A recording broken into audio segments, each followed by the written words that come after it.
Hey there, Ddraig back with another video in my GCCM series. So with the hand battles and the siege battle maps covered, time to look at the last section, minor settlements. Looking through the list, there are some maps which I've already covered in siege battles. Here they usually have a few small differences, like the walls have been removed, so instead of going through those again, I will concentrate on the brand new maps. So these vary from small sieges to more open and interesting maps. So let's take us a tour of these settlements. The cap you definitely do not want to be at when chaos comes a-calling, as this place is where they start. With pretty much no chance of survival, you really should just abandon this place to the chaos worshippers, or make a pact with the dark gods. However, the first map is very open, but does have some interesting features which makes it better than you think for defence. To the north side of the map is clearly the most open part, and likely where any cavalry attack will come from, so defend that side accordingly. And of course, the quicker you are on the attack, the better for swimming around this larger area. Down the centre is a narrow channel where the melee grind will happen, so either lock it up with your strong defensive units, or bombard the area with any missile or artillery you have. To the south, you have another channel, not as tight as the centre line, but still pretty easy to defend.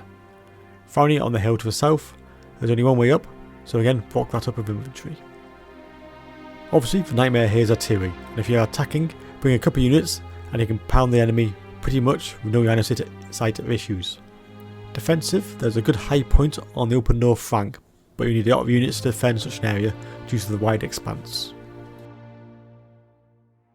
In the northern part of the empire is a small range of mountains, conveniently called the Middle Mountains. This is where an old derelict fortress called the Blaskeep. A fortress across history which has been equally been held by the empire and the evil forces.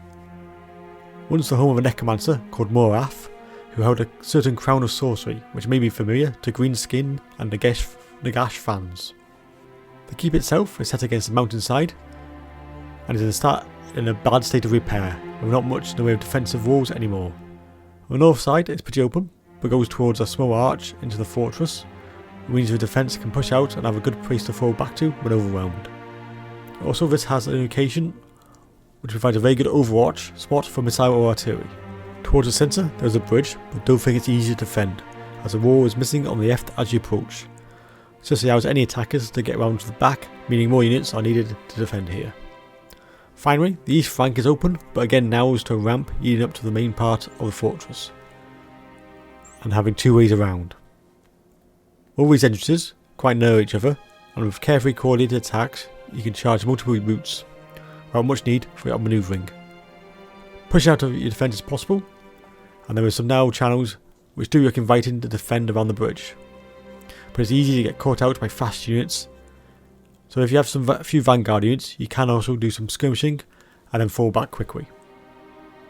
For attackers there is no walls to attack, so artillery is providing covering fire and weaken the troops, but there's plenty of places to hide in the keep, so line of sight is a big issue and getting those clear shots is tricky. Like I said before, a large attack from a couple of flanks is best, but there's only a couple of ways in, so this derelict fortress is not as easy target as you may think. Just north of Altdorf and in the Midian province is Karlberg. It used to be the capital of the Drac world, but was destroyed, and now it's building itself back up, using its trade routes as a means to do this. The map itself is a rare one, as you don't actually start in the settlement itself, so rushing your troops into this area is obviously the top of your list. As the settlement itself has only three ways in to the centre, so it's clearly the easiest place to defend. However, you can also just push forward and go for a normal land battle and use this as a fallback point. The vanguard area is large and you can push up straight into the enemy from the off, slowing them down and allowing your troops to get into better position. Attacking, if you're facing a heavy vanguard army, you may find yourself on the back foot immediately, so take extra time to make sure your starting formation can cater for this, and have missile troops ready to counter. Other than that, push towards the enemy, and if they do settle in a defensive area, get around the flanks and flood all three areas at once, and you should be able to force your way into the space. The Auric Bastion, of which this castle is part of, featured as a barrier in the end times, and this is one of the fortresses along the northern border. This was the barrier that was created by Gelt, called the Wall of Faith, and this particular one is a family fortress of the Ectocount Valmir van Malkov, and was used as the gathering point and headquarters by the Empire. An interesting place to defend, as only 2 places to enter the castle. There's no walls to defend, and you can concentrate on these 2 main channels. The west entrance has a small gap in the wall, but a nice open area to shoot into, but it's heavily forested and with limited lines of fire. It means it's best used for infantry to hold that particular line. The central drawbridge is a long charge for the attackers, and they can position missile units either side to shoot into the enemy as they come up here. As you can see, it's not the easiest place to attack, and the defence needs to put everything into blocking these routes to significantly weaken the enemy, as they are the only ways in the settlement, as it can get increasingly difficult to stop them going through your lines with nice wide open roads. There is a few choke points just inside the central drawbridge, but after that you may face an uphill struggle, so remember to have plenty of reserves in place in the key areas, and have a few missile units held back with some ammo after the first wave has finished is advisable. Crag Halls of Findell is one of the high realms of Orion, and is ruled by Lord Findell and the AD Evian, a particular region which is always beset by the dwarves and the greenskins of the nearby Grey Mountains.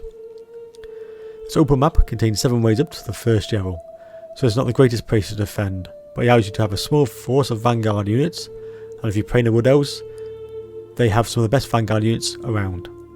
Harass the enemy as they make their way up, and whittle the enemy down as they try to get a foothold at this tier, as all the aids to it are quite narrow, and it does allow you vanguard units to pick them off almost at leisure.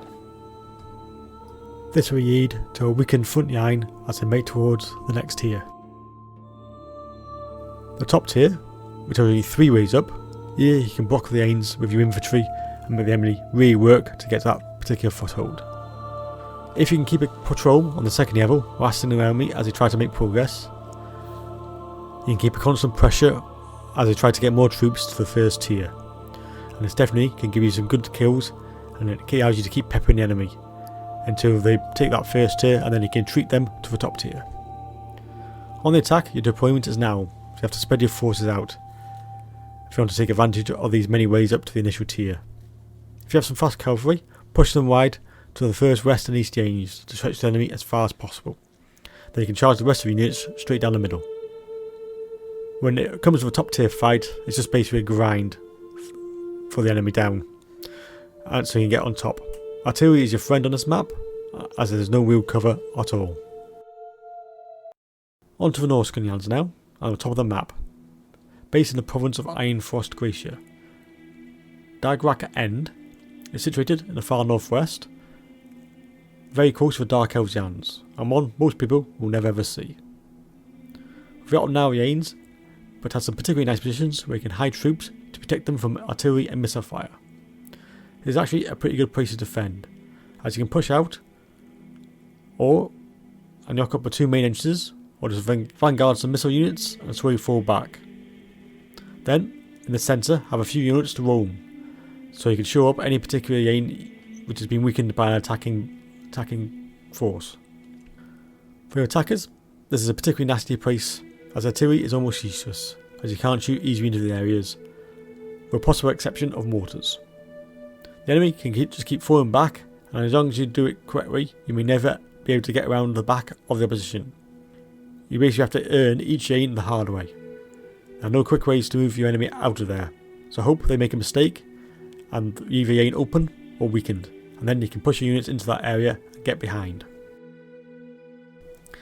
Situated to the south of the map, this is one of the settlements in the Bright Water province, deep in the Greenskin Lands, and very much on the border of the nearby Tomb Kings. A very simple map here, where you need to get into the city with the only one entrance. This particular entrance has a wide gap, big enough for 2 units to fight side by side, so you have to have the enemy shooting down at you as well from the flanks, making it a bloody affair. If you've got some artillery, you really need to weaken the centre up to make a dent, but the canny defender will just hide his infantry in the narrow channels inside the settlement. If you finally get into this actual settlement, you can start spreading out, attacking the enemy from different areas. Clearing out the centre gives you access to various ways up to the above tier.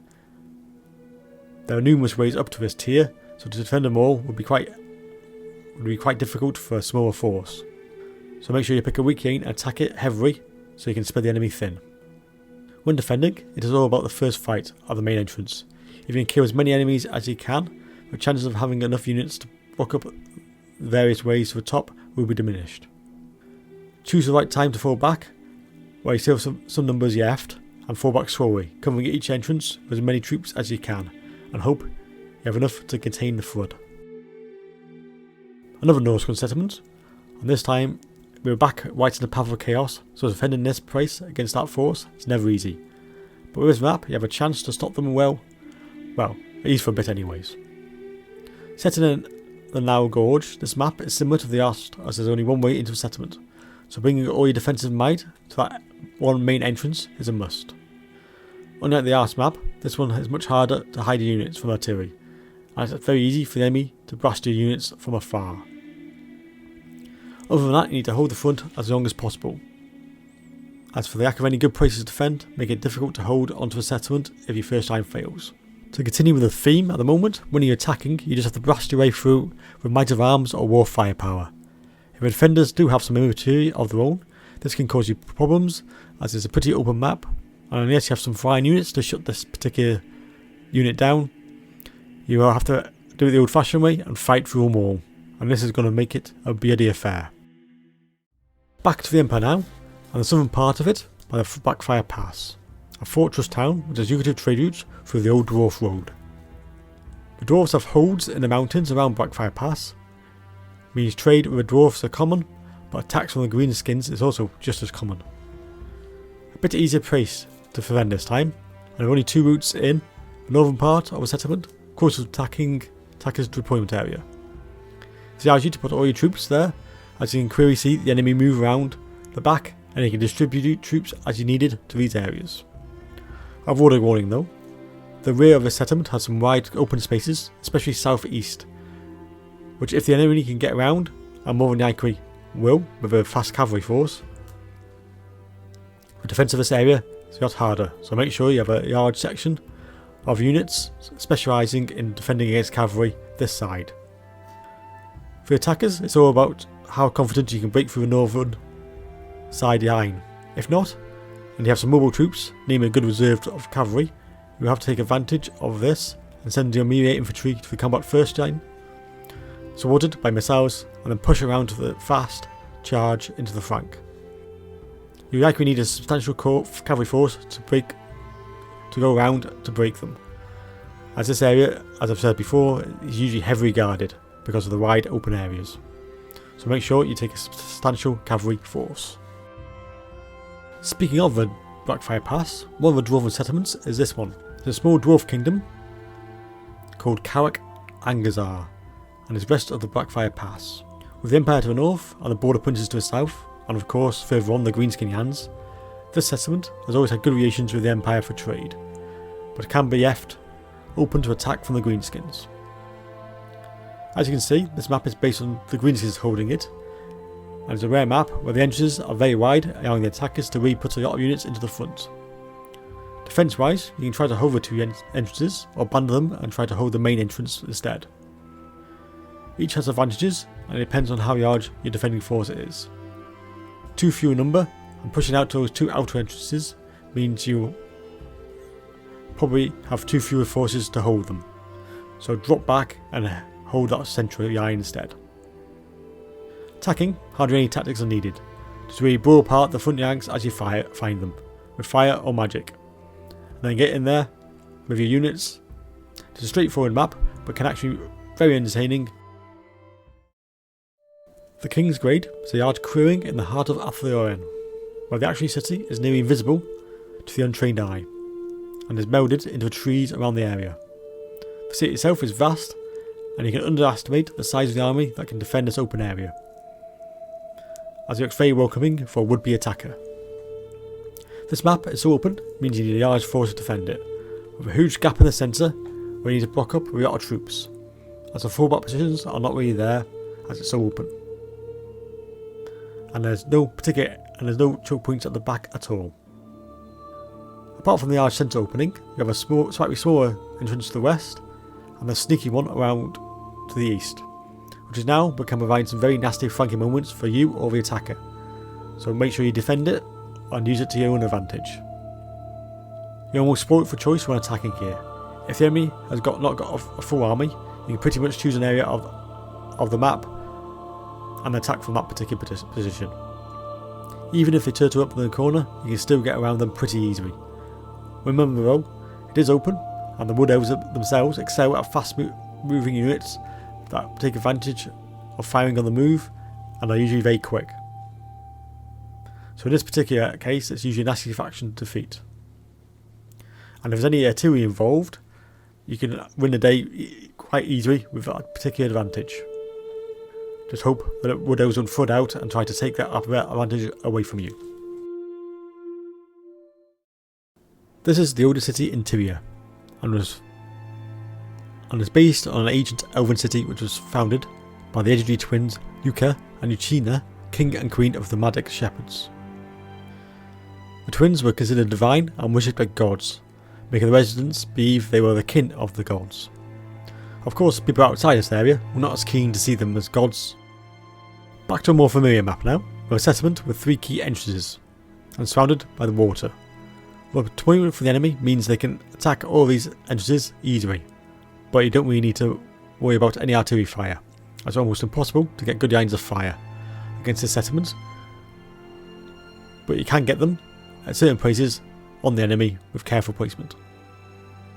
Defending this place is pretty solid, as you have obvious places to fall back to as needed, as it's just a maze of roads when you're in the settlement. But it's not as easy to block them all up, so try holding those key starting positions for as long as possible. If one falls, you can have another roaming unit to try to block up the area, and ideally you probably need 2 of these units, as the area is pretty large. Cavalry is not a massive help, as most of the paths are quite narrow, and realistically only 1 unit of cav could actually get a decent charge down one of these roads. Attacking, I would try to take 2 of these 3 entrances into the city. The middle one is actually the hardest to break down, as it's a very good retreat point when you break down through a city gate. If you're confident you have the infantry to break this particular centre, take the northern and southern entrances instead. From there you can try to spread out and focus the enemy into difficult decisions into where they have to commit their defensive forces, as you should be able to attack these areas from multiple points.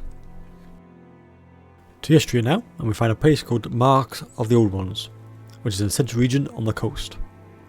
This is part of the Headhunters Jungle, and the region has numerous valuable commodities. Back to the wide open regions now, this minor settlement has 3 main places to defend. The west side has a small entrance which is pretty easy to defend, the central region is a long front to protect, and there's a small entrance to the east. This map has no real fallback point, so defending the key areas is all you can do. Watch the movement of the enemy and counter where you can. Likely, the large central front is the main approach point, but don't forget to cover those viable flanks, as if one enemy gets through there, you could be in a lot of trouble. Attacking wise, I would always suggest go out an all attack on that central region, and use your fast units to make progress on the west and east channels, and then support that with some elite infantry, depending how well they're defended. Back to Norske now, on the northern coast, where you find a region of Hellspire Mountains, and the Monolith of Catan, one of the most northern camps in the old world. A wide open coastal map, with just some defensive points, when you start to analyse the map properly and take a closer look.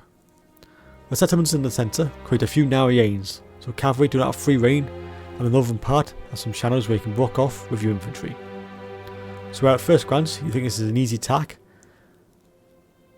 but it's actually quite easy to defend, as they can turtle up in the centre, and if you've got the right mix of troops, it definitely can provide a very difficult battle for the attackers to win.